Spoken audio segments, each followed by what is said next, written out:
I'm sorry, people. I really apologize.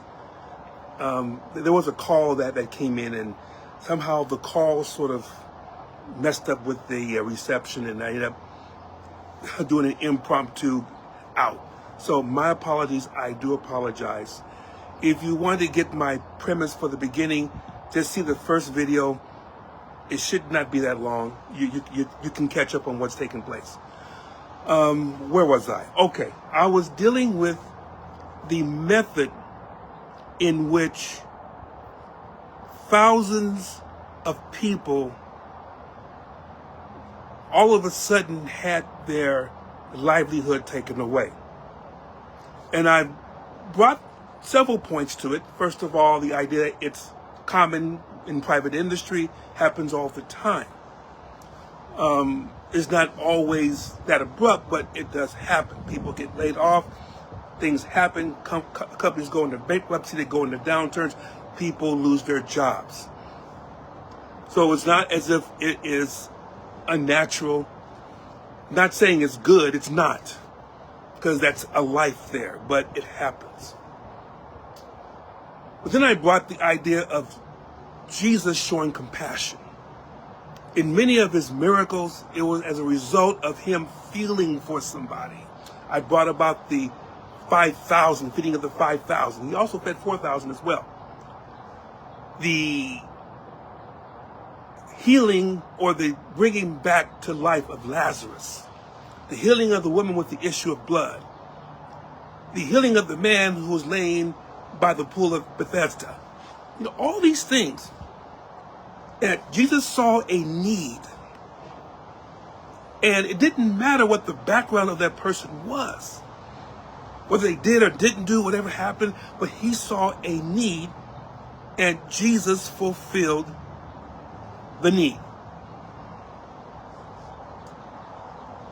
Now as we get back to dealing with this particular situation that has engulfed this nation, about so many departments, so many agencies being slashed under the banner of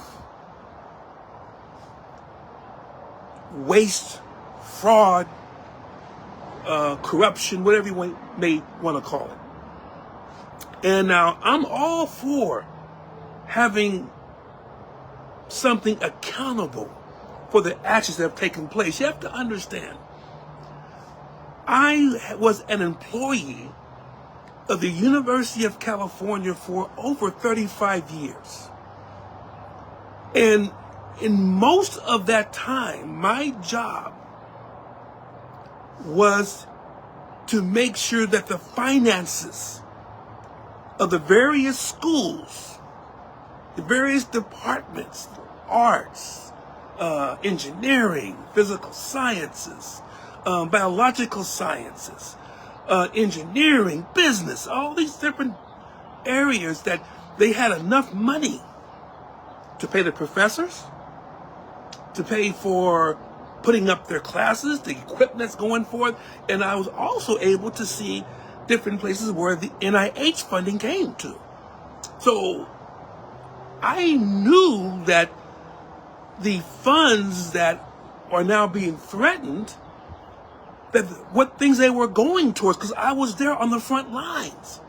I wasn't the one that was writing the grants, no, but I saw what they were being used for and the various things that they couldn't do without these grants. So I'm looking at it from two ways. Number one, the people being laid off. And number two, what was actually done. So let me address the latter first. Yes, there is waste. As long as there's human beings, there's waste. And we want to make sure that we get to a place where we don't waste as much money so that things are done more efficiently, more effectively. I got that. That should happen. We should do that. The point, though, is that if you're doing this because you just want to cut, then are you cutting your nose to spite your face? Is that the best way of doing things? Or should we take our time and try to understand what's taking place, what's being funded, what's actually waste, what's actually corruption, and then we can go through that process and then be able to make a solution where maybe the government is downsized some, but at the same time, you also are not cutting off things that people need. Because government was never made to make a profit. That's not reason, that's at least not American government. American government is not here to make a profit. American government is here to be able to take resources and meet the needs of the constituents that make up this country. Whether it's in the mountains of Montana, the plains of Kansas, the oil fields of Texas, the skyline of New York, or essentially the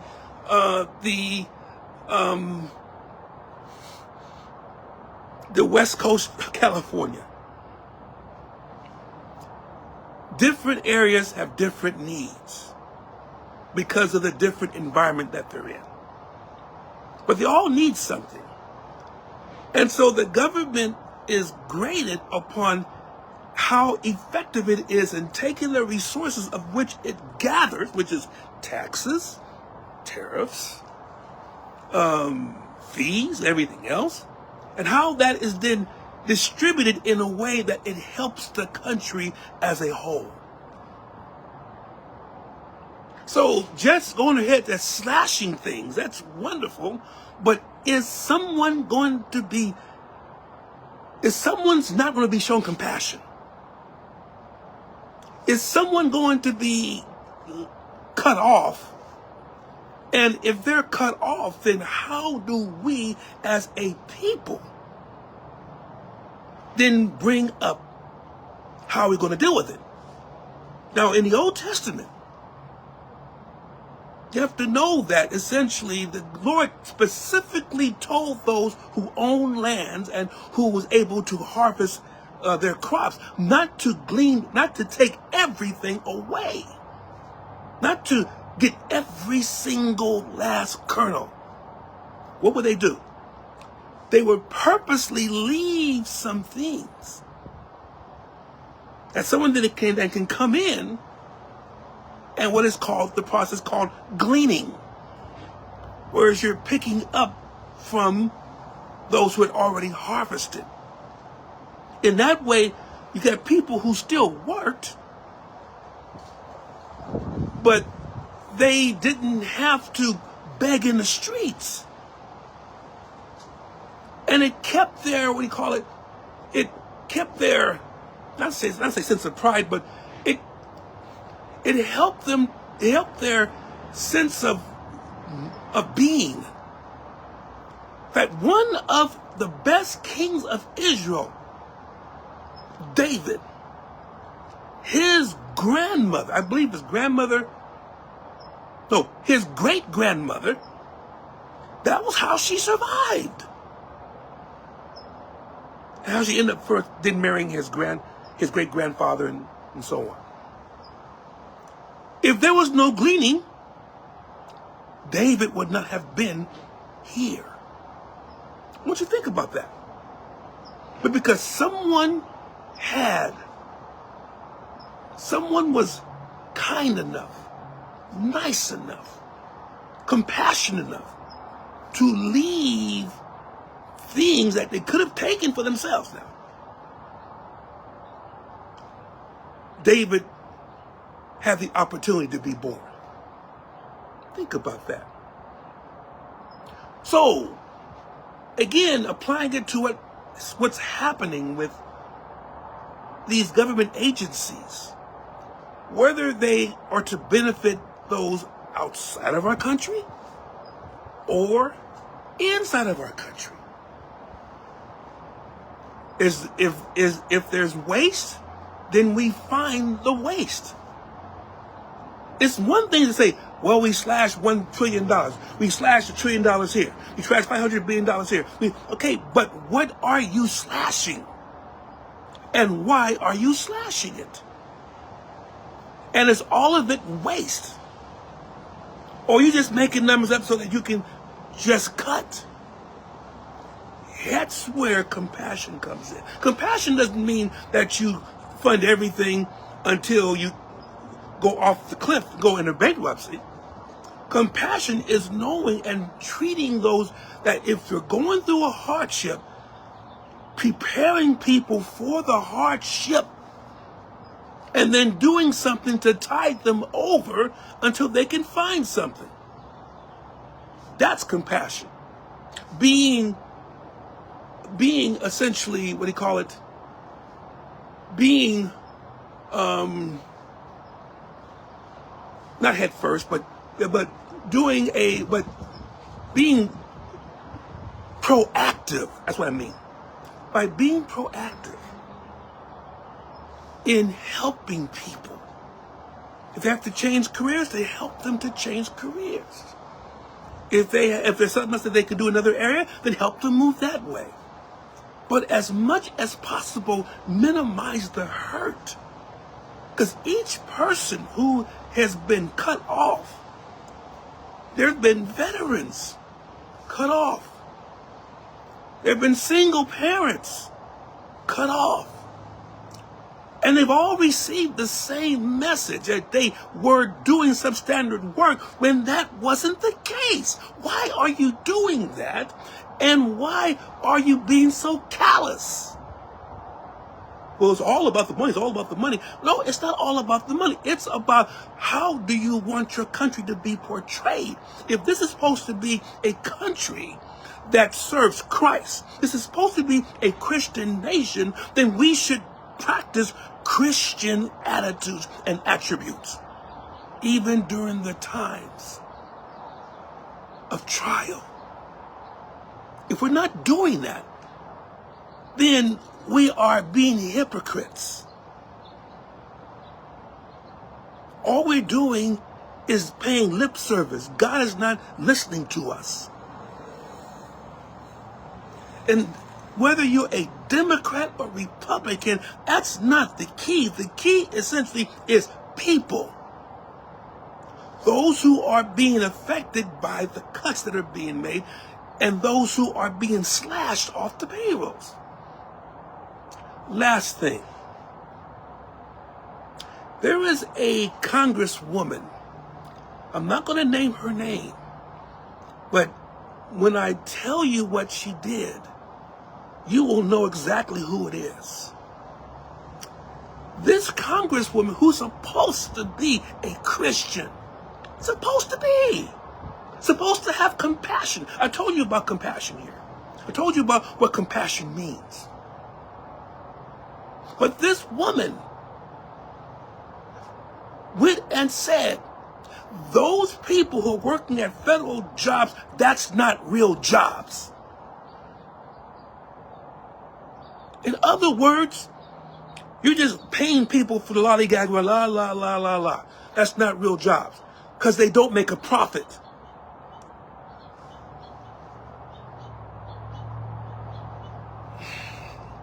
Something I want to say, but Lord help me.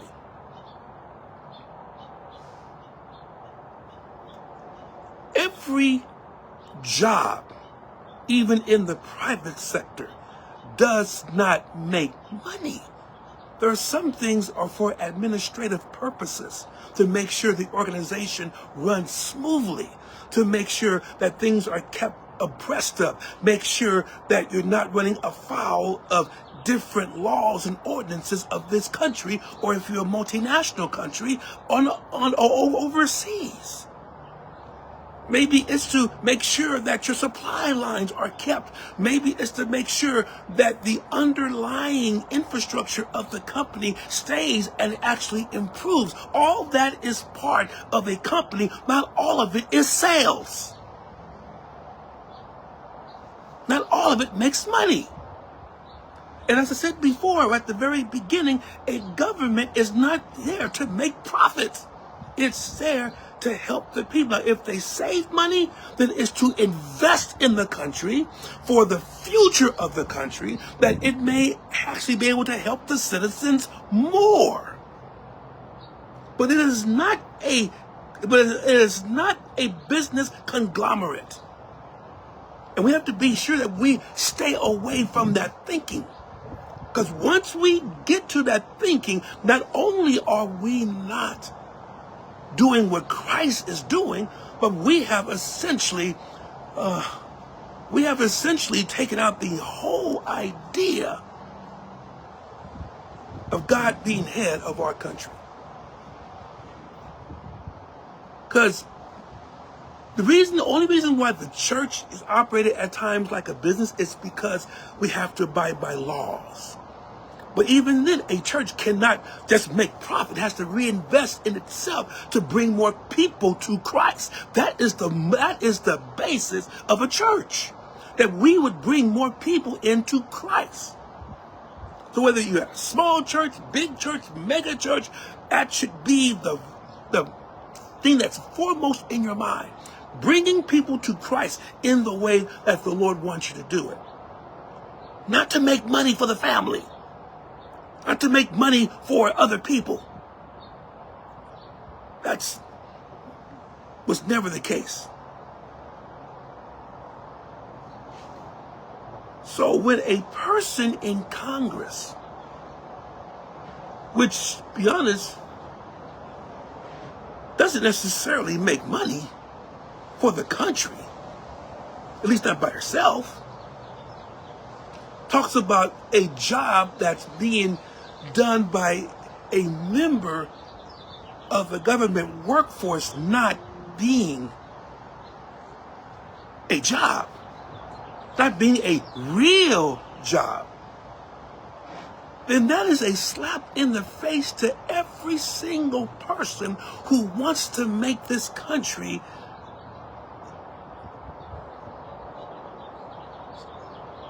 a great one, regardless whether you're saved or not.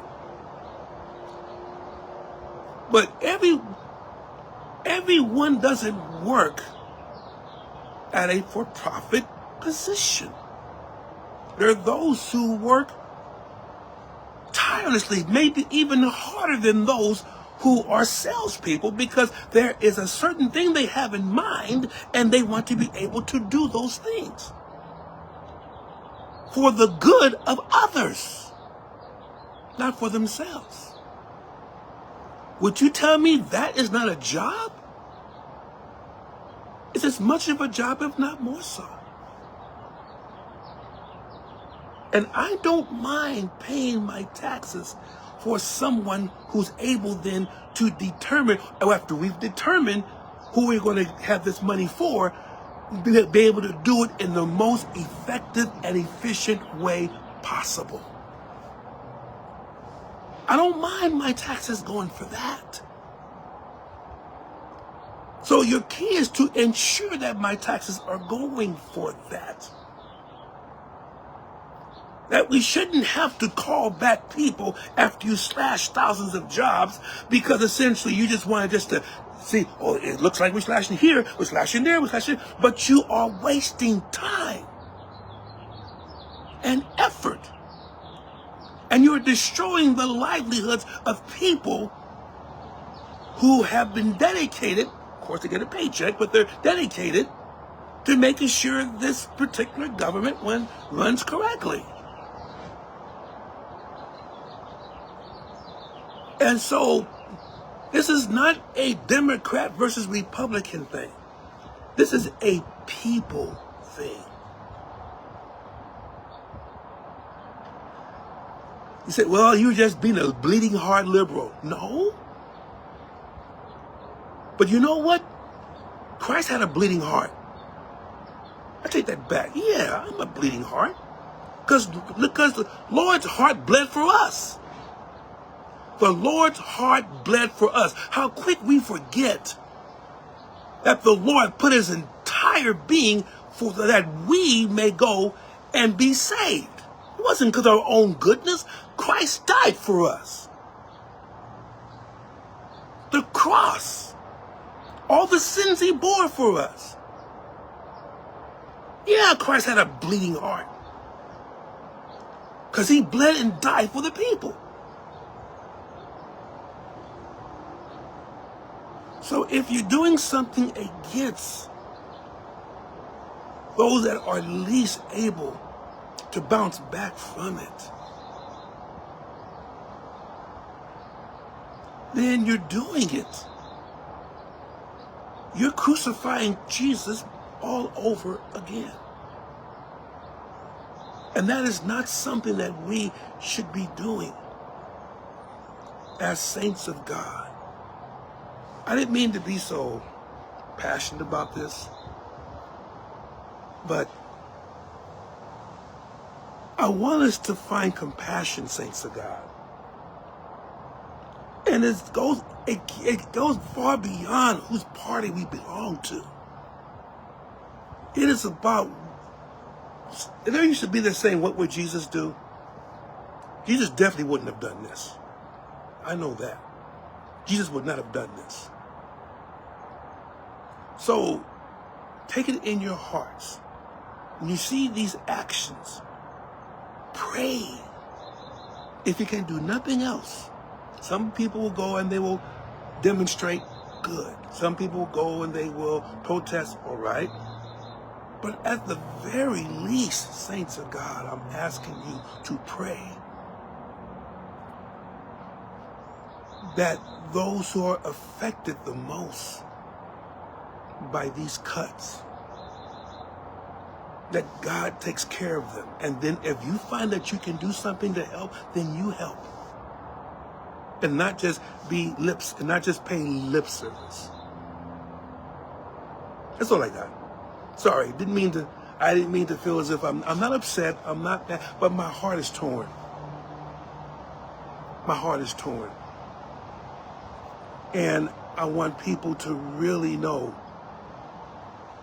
if you really want this nation to be Christian, if you think Christ is one that leads this nation, then do what Christ does.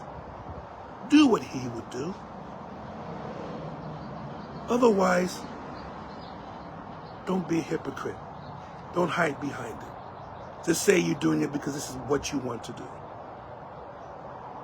Amen. God bless you. Love everyone. Take care of yourselves.